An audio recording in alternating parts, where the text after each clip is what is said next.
To become human, this vampire had to lie in a coffin and sleep for 100 years. Before falling into his long slumber, he gave orders to his 2 followers. They were to return exactly 100 years later to wake him. He also commanded the butler's family to guard the old mansion for generations. Once everything was in place, he held a mirror in his hand and climbed into the coffin. Time passed quickly. There was just 1 day left before the 100 years were up. That very night, a woman broke into the old mansion. She made her way to the basement and opened the coffin. Inside lay a man.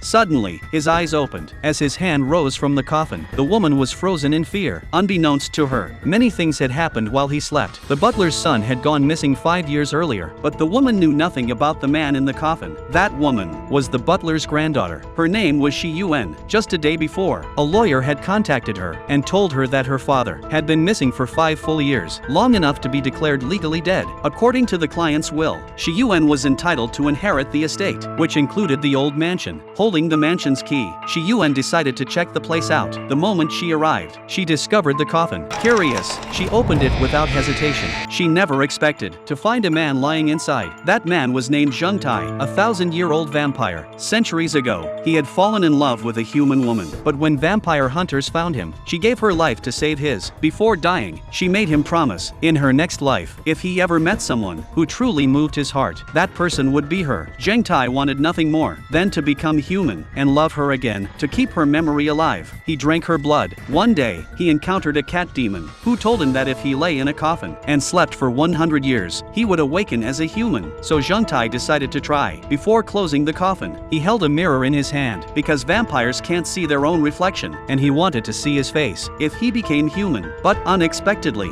he was awakened by Shi Yuan 1 day too early. At first, Zheng Tai couldn't believe it. He grabbed the mirror and checked his reflection, only to see a blurred, hazy image. In that moment, he knew he was still a vampire. Furious, he made up his mind. He would kill Shi Yuan.